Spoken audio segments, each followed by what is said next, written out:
नमस्कार दोस्तों, कैसे हैं आप। स्वागत है आपका मेरे चैनल पर।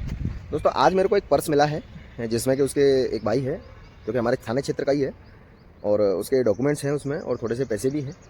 तो हालांकि अभी हमें मिला है तो कहीं ना कहीं से ढूंढ ढाड़ के उसको हम उपलब्ध करा देंगे उसके पर्स को। लेकिन ये ब्लॉग बनाने का सिर्फ एक रीज़न है कि मैं आपको ये बताना चाह रहा हूँ कि कभी भी पर्स में अपने डॉक्यूमेंट, जरूरी जो डॉक्यूमेंट्स होते हैं वो ना रखिए आप। पैसे बेशक हों, पैसे चले जाएँ, आप कमा लोगे, लेकिन डॉक्यूमेंट्स बनवाने में बहुत परेशानी आती है। तो आप चाहो तो डॉक्यूमेंट्स के लिए एक अलग से आप एक आती है डॉक्यूमेंट्स की जो छोटी सी, अगर आपके पास आधार कार्ड, पैन कार्ड ज़्यादा है डॉक्यूमेंट्स, क्रेडिट कार्ड वगैरह, तो आप ले सकते हो, ठीक है ना। बाकी पर्स में मत रखिए कभी भी, क्योंकि पर्स कभी भी गुम हो जाता है। अगर ये पर्स अगर हमें नहीं मिलता, किसी आम आदमी को मिलता, तो शायद वो थाने आके नहीं जमा करता। वैसे अगर आपको अगर किसी का भी कभी कोई पर्स मिलता है तो आप जाके थाने जमा कर दो। उसमें क्या रहता है कि अपन कहीं ना कहीं से उसको ढूंढ ढाड़ के, या तो उसका कॉन्टैक्ट नंबर हमको मिल जाए, आधार कार्ड पे लिखा हुआ है या उसके डॉक्यूमेंट्स में, तो हम उसको बुला के दे देते हैं। बाकी अपन जाके भी दे देते हैं। तो ये भी एक पुलिस का एक काम है, वैसे करना चाहिए, हर पुलिसकर्मी को ये काम करना चाहिए। अगर किसी के ज़रूरी दस्तावेज अगर खो गए हैं तो उसको जाके उसके घर पे सौंपना चाहिए। तो मैं अभी जा रहा हूँ ढूंढने के लिए। हालांकि मेरे को जगह का कंफर्म नहीं है कि वो कहाँ रहता है, लेकिन आधार कार्ड के जो एड्रेस है उसके बेसिस पे मैं उसके घर पे जाऊँगा और उसको देखे आऊँगा मैं, और उसको थोड़ी बहुत समझाइश भी दूंगा, ठीक है ना। तो इसको आप ब्लॉग भी समझ सकते हो और जो जानकारी मैं दे रहा हूँ आप एक इन्फॉर्मेशन टाइप भी समझ सकते हो, कुछ भी समझ सकते हो आप।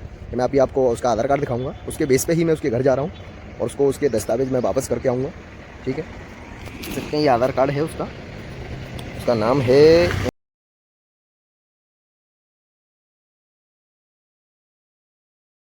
ज़्यादा जद्दोजहद नहीं करनी पड़ेगी मेरे को, क्योंकि मकान नंबर लिखा है, तो मैं सीधा उसके घर पर जाके ही दे के आ जाऊँगा। तो चलो चलते हैं उसके घर पे, ठीक है।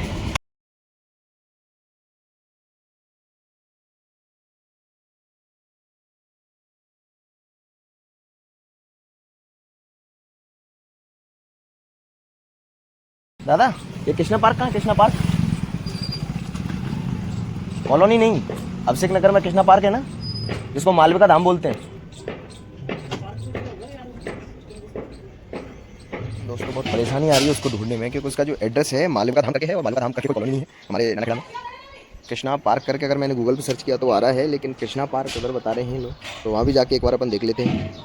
भाई बहुत मेहनत करने के बाद घर तो आकर मिल गया है, थोड़ा सा डांटते डपटते उसको।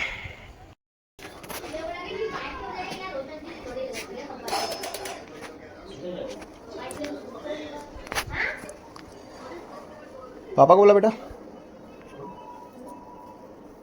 अच्छा है, अच्छा है, हाँ है ना, अच्छा बुलाओ इसको। बोला। अंकल पर्स मिला क्या? क्यों पर्स तुम्हारा घूम गया? तुमने वहाँ खबर की थाने पे जाके?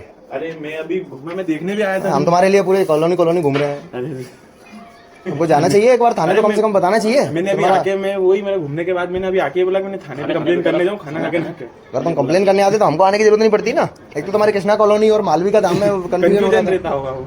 सॉरी मिल गया भाई। चलाओ थाने साइन करके आ जाओ। वैसे तो उसने फिर ज्यादा की थे 200-250 रुपये।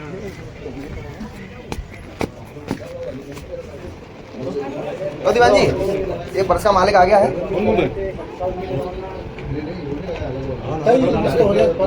अरे अंकल पर्स मिल गया है भाई को।